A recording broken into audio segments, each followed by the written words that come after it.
Bonjour à tous, Théo Duverger, coach conférencier professionnel. Je suis super content aujourd'hui de recevoir mon ami Yves Le Bihan. Alors Yves Le Bihan, il est coach de dirigeants, il est auteur à succès, il a écrit un bouquin génial, Le leader positif, on en reparlera parce que ça va être vraiment l'objet de cette interview. C'est aussi un chercheur associé à la chaire ESSEC du changement. J'en profite d'ailleurs pour remercier l'ESSEC de nous accueillir ici aujourd'hui. Il intervient dans des chroniques, dans des articles à la Harvard Business Review. Et c'est aussi le membre fondateur de l'Institut français du leadership positif. Yves, bonjour. Bonjour Théo.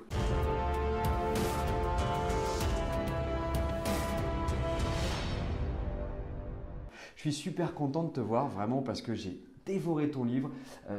Tu as vraiment des valeurs personnellement que j'adore et que j'ai envie de partager avec mon audience. Et puis plus on peut partager ces valeurs-là, plus à mon sens le monde se portera bien et notamment le monde de l'entreprise. Je partage complètement. Merci pour ton invitation. Je t'en prie, c'est un réel plaisir. Yves, je voudrais commencer cette interview simplement avec ton livre, Le leader positif. Je conseille à tout le monde de l'acheter, de le lire, de le compulser. Ce n'est pas uniquement un livre. Vous savez, d'habitude, les livres, il y a des grands écrits, c'est très sympa. On a des auteurs qui s'épongent un petit peu là-dedans. Il y a des exercices purement pratiques aussi et on va expliquer un petit peu pourquoi. Mais avant d'aller plus loin, je voudrais te demander, Yves, c'est quoi un leader positif d'après toi ? Alors pour comprendre le titre, il faut comprendre en fait la conviction, enfin plutôt le constat duquel je suis parti. Je suis parti d'un constat très simple, c'est qu'en termes d'innovation, le leadership était probablement le parent pauvre. Très peu d'innovation depuis les grands concepts, Peter Drucker, etc. Et l'autre constat, c'est que probablement que les clés qui nous ont amenés jusqu'ici à ce monde ne sont pas les mêmes que celles dont on a besoin pour transformer ce monde et relever les nombreux défis que ce 21e siècle nous propose. Donc un leader positif, fondamentalement, c'est un leader qui part de lui-même. En anglais, on appelle ça from the inside out. C'est-à-dire qui est capable de développer des qualités qui sont naturellement présentes en lui pour aller adresser et embarquer son équipe. De manière plus précise, et je mettrai au cœur du réacteur, du modèle du leader positif, la conscience de soi. Un leader positif, c'est un leader qui cultive la connaissance, la conscience et mieux l'acceptation de soi, qui est vraiment au cœur du modèle du leader positif. Qui accepte ses forces, qui accepte ses faiblesses aussi, j'imagine. Ça doit faire partie intégrante de cette capacité à s'accepter soi. Absolument. C'est ce que j'appelle le leadership de soi. Il ne peut pas y avoir de leadership des autres ou de la planète si on ne part pas de soi. En tout cas, c'est ma conviction.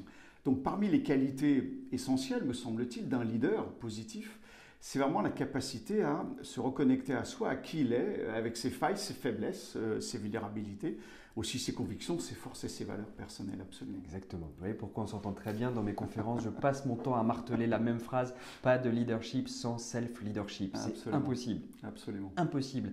Alors, tu vas prêcher complètement inconverti, mais je vais être un petit peu quand même le poil à gratter dans tout ce que tu dis, parce que je vais être très intéressé par avoir ton feedback là-dessus. Dans ton livre, tu vas parler justement d'un management avec le cœur. Tu vas parler d'un management altruiste. On est loin de ce qui se fait jusqu'alors, de ce qu'on peut lire sur les formes de management, même si aujourd'hui on sait qu'avec les générations Y, il vaut mieux y aller tranquillement. Les questions de sens sont hyper importantes pour elles, mais alors, je vais te poser vraiment cette question. Le management avec le cœur, le management altruiste, la bienveillance même, on peut dire, est-ce que c'est pas un peu bisounours tout ça dans les grandes corporations, les grosses boîtes, les firmes où il faut bosser, il faut produire, tout ça? Je crois que ceux qui n'ont pas compris qu'on changeait de paradigme vont mourir tout doucement, tranquillement, ou plus vite qu'ils ne l'espéraient. Je crois que ce monde, nous rentrons dans un monde d'interdépendance. On passe d'une économie centrée sur le profit, le court terme, à une économie centrée sur l'interdépendance, sur l'intelligence dite collective. On ne réussira que si on mobilise cette intelligence collective. Donc la bienveillance, puis l'empathie, qui amène sur l'altruisme, qui elle-même peut servir la cause de la compassion, me semble être des concepts absolument clés dans ce leadership, en tout cas dans le leadership qu'on souhaite développer dans ce monde, dans ce 21e siècle. Alors, je vais donner juste une illustration pourquoi il faudrait, à mon sens, développer un leadership beaucoup plus dans l'empathie, l'altruisme et la compassion. Les organisations traversent ce que le BCG appelle les Always-On Transformation, une espèce de vague successive de transformation perpétuelle. Donc qui amène de la souffrance, du questionnement, du doute, de l'incertitude. Je crois que c'est une évidence. Comment est-ce qu'on fait pour surfer ces vagues successives? Eh bien, un des moyens, c'est de cultiver notre résilience. Bon, c'est ironique, on en parle depuis 30 ans. Oui. Là, maintenant, ce qui est intéressant, c'est qu'on connaît, il y a des techniques d'entraînement mental, des outils de psychologie positive qui permettent justement de cultiver cette capacité, au fond, à accepter davantage l'incertitude, les doutes, les contraintes, de lâcher le culte du perfectionnisme et peut-être de pratiquer, de cultiver, en tout cas moi je recommande, l'autocompassion, c'est-à-dire la capacité à accepter à s'ouvrir au fond avec chaleur, intérêt, ouverture, à nos propres failles, nos doutes, nos limites, nos questionnements. Donc je crois que c'est plus que jamais d'une brûlante actualité que de développer un leadership davantage dans, encore une fois, l'empathie, l'altruisme et donc, in fine, la compassion. Oui, et puis alors, tu vois, il y a une interview qu'on avait eue récemment avec Christophe Laval qui parlait de reconnaissance au travail. En étant ce genre de leader positif, on favorise aussi la reconnaissance au travail. Et Christophe nous a vraiment dit que, voilà, sur des facteurs vraiment très, on va dire, prosaïque de performance d'entreprise, ça marche vraiment, c'est prouvé. Tu vois, c'est vraiment quelque chose qui a été chiffré, qui a été mesuré. Donc, c'est à la fois bénéfice pour l'humain, pour l'entrepreneur, le manager, le leader, mais aussi pour sa boîte, quoi. Donc, c'est vraiment quelque chose, il va falloir s'y mettre. Comme tu dis, c'est ceux qui ne s'y mettent pas. Désolé, c'est bientôt la fin, les amis. Alors, est-ce que je peux te permettre de citer une illustration très concrète? Parce qu'on peut se dire, effectivement, le bisounoursisme, tout le monde parle de bien-être, etc.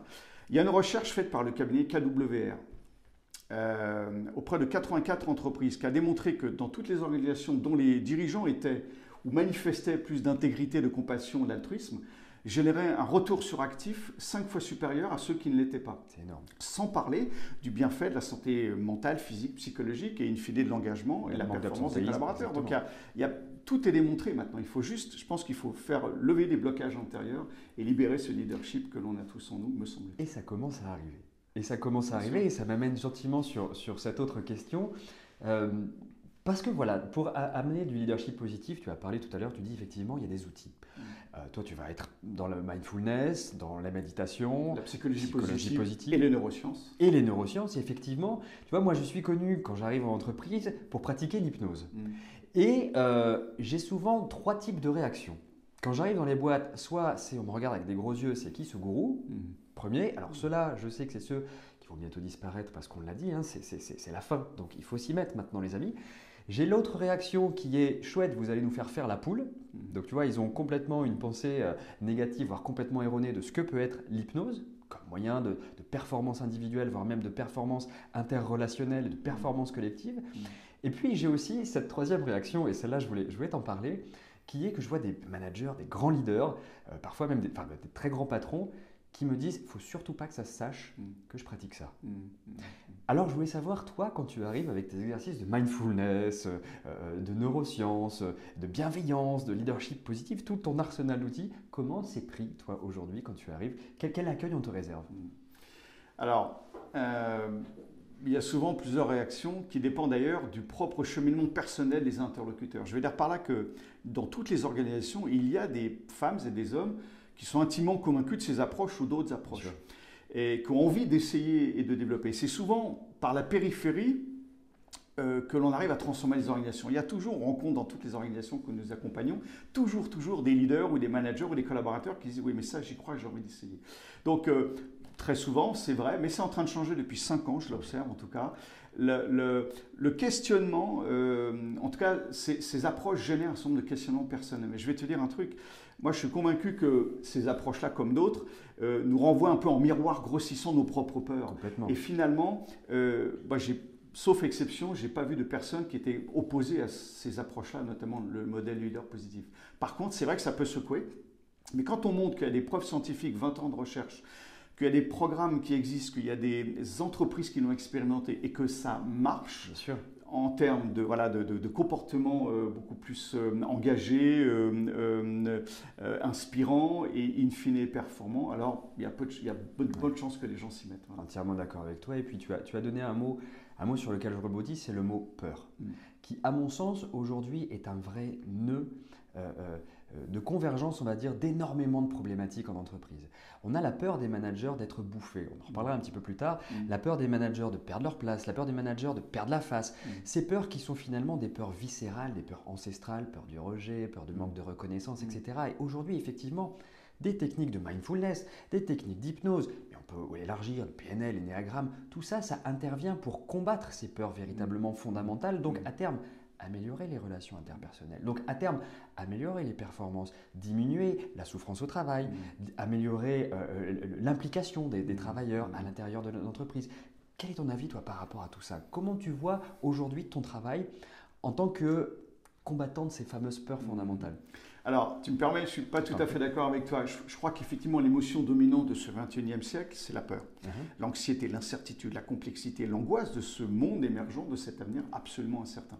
Ce qui est intéressant, ce n'est pas forcément de lutter contre, c'est d'accueillir et d'accepter et de faire au fond de cette peur une source d'opportunité, d'inspiration. C'est pour ça qu'on travaille dans le modèle du leader positif, les capacités encore une fois d'acceptation.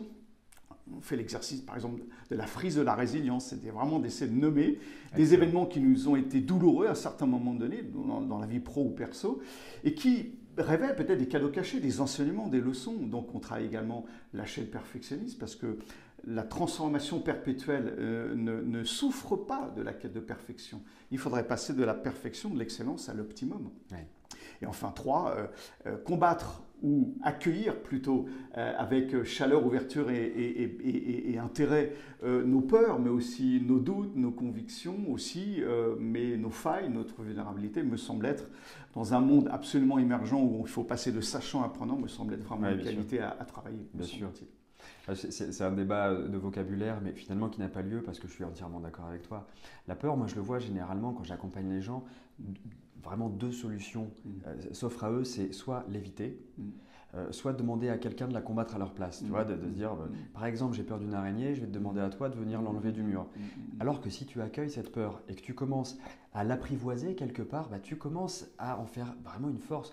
Et puis en plus, derrière, tu te prends un propre feedback. Et j'ai accepté cette peur, je l'ai dépassée, j'ai grandi par rapport à elle, je m'en suis libéré. Et tu l'as dit, grandir, voilà. Grandir et faire grandir les autres. Donc ça passe, je crois, par un leadership de soi. Pas évident, mais bon. Leadership positif.